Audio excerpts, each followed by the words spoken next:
there was a negotiable CD in 1961. There was Eurodollar financing overseas, which was the heart of what Jane was talking about, money coming over here. They broke down the system. The financial markets can't only work on a price system. Now that's anathema to Friedmanites. But the Friedmanites somehow or other took over the economic thinking in the 1970s. I myself think it was because the economy was so bad, because stagflation was so bad, inflation became the primary worry in America, and government became the fall guy.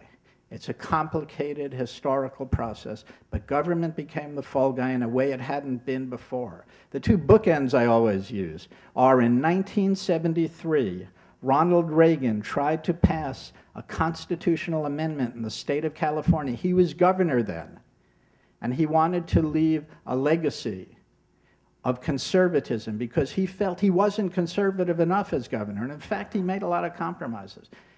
He wanted to pass a constitutional amendment that lowered the state income tax permanently. It failed. In 1973, the state of California voted that down. In 1978, 5 years later, a prosperous used car salesman of gruff charm named Howard Jarvis got Proposition 13 passed. 5 years later, overwhelmingly, Proposition 13 cut property taxes permanently in the state of California, and it led to a tax revolt. Secondly, not least, interest in the Kemp-Roth income tax cuts that Ronald Reagan succeeded in implementing in 1981, a 30% cut in interest rates. So that's when the ideology changed. That's when we stopped believing in government. That's when we turned against government and started hating taxes. Was it as simple as that, simple cause and effect? It was more complicated than that, but I think that was the heart of it.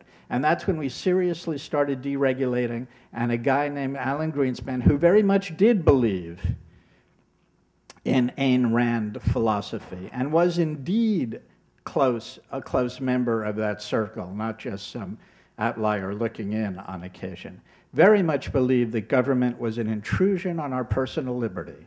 And the consequence was the Fed simply didn't look at what it was doing, nor did what finance was doing, nor did the other financial agencies.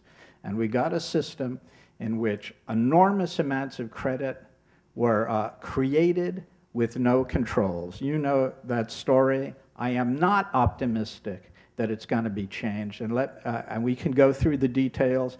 The systemic risk regulator, the credit agency problems, putting derivatives on exchanges, somehow dealing with, what am I leaving out? Well, whatever I'm leaving out. What we are going to leave out is this. There are rents in financial services. The idea that the super talented on Wall Street make $100 million a year or 50 or even a mere $10 million a year because of their talent is pretty close. It's nonsense. These people trade on information. They have access to markets. They can manipulate. There is a major fund manager, let me just give you a hedge fund manager, let me give you just one example, who says he would never hire a hedge fund manager from Goldman Sachs to work in his company. Why? Because he doesn't know how he made his money. Goldman Sachs has this huge board of deals in front of it, knows where the trade flow is, can front run, in other words, invest in front of other traders, can run with the pack, can create prices. He doesn't know how those men and women actually make their money, so he can't determine their talent. And this guy is no small guy.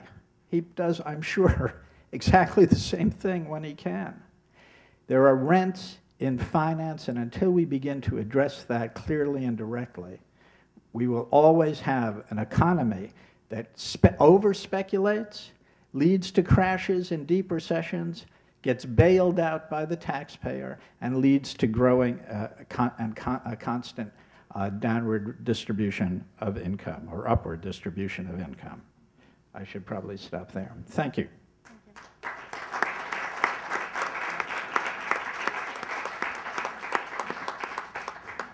Thank you very much to the panel of speakers. We will take one round of questions and then see if we have time for a second one. Can somebody please grab the phone? Well, Prakash, go ahead, please. Whatever you prefer. Yeah, I have a particular question to Jomo Sundaram. You mentioned that there is a net capital flow from south to north. I think it is the official reserve flow from south to north. What do you think about the reserve accumulation process in emerging country? I think whether it is the capital account or current account, I think there should be the major chunk of foreign direct investment in the emerging country. What do you think about this? Thank you. There was two questions just in front of you. Yes, Alex Yurka, please. Thanks. It seems that we live in a world smaller and smaller, and when we talk just one country, we are leaving out 200 and something other countries around. So on the crisis, following what Jeff was saying, that no crisis is alike, what about the crisis, the effects of this crisis on least developed countries, and they are more than 50 or 60, not just the emerging countries, but the great majority of countries who are in SEEDs, for example, small island states. So can we have a sense that if we try to fix the crisis in the US, can we rather deteriorating the conditions of other countries in developing countries or not? Thanks. Thank you. Right next to you. Thank you. If I may please take a chance and continue the question about reserve accumulation. It seems like everyone is unhappy about capital flowing uphill. However, there is a different way to look at it. There is not a single economic miracle that was manufactured by the capital flowing into the country. The foreign assistance programs and the negative current accounts never led to the growth miracles. Look at Latin America, look at China and East Asia. China and East Asia had positive current accounts. So the other way to look at it would be that reserve accumulation is a conscious policy of developing countries which is designed to underprice the exchange rate. And underpricing the exchange rate, you're basically carrying out industrial policy which is export-oriented development. And the reason the countries started to accumulate the reserves is because normal trade protectionism was prohibited with the rise of GATT and WTO. So yes, this policy has costs of reserve accumulation, right? And the costs are that you put part of the money aside and you don't use them for the national economy. But it also has benefits, right? And these benefits lead to economic miracles. Marshall Plan was probably the first and the last successful program of reasonable development with the assistance of foreign funds. Thank you. I think we'll start answering with Jeff Medley. There was one question directly addressing you, I believe. Which one was that? That's a good point. A good question. I have one. If it was the question about how, I think Jomo or maybe Jane would be better at answering questions about how other countries might be affected. I could add on to that, but probably that's not. If that was the question directed. What do you think about the bailout?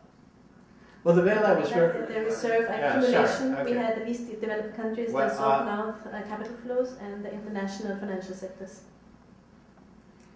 I complain about this all the time. I'm just trying to revise a couple of 100,000 words from a book, and I don't think my mind is working that quickly. It's due at the end of March. Let me say this about TARP. Obviously, I think it's quite clear that TARP should have been, I think almost everybody, well, I shouldn't say that, but it's quite clear TARP was poorly conceived. It was quickly conceived. It was a very bad deal, even if you didn't want to create a conservatorship and take over some of those companies. Do I think there should have been a bailout? Yes. Do I think it should have been a bailout on much more stringent terms? Yes. Do I think we could have gotten more money out of it if we did kind of what Goldman Sachs did?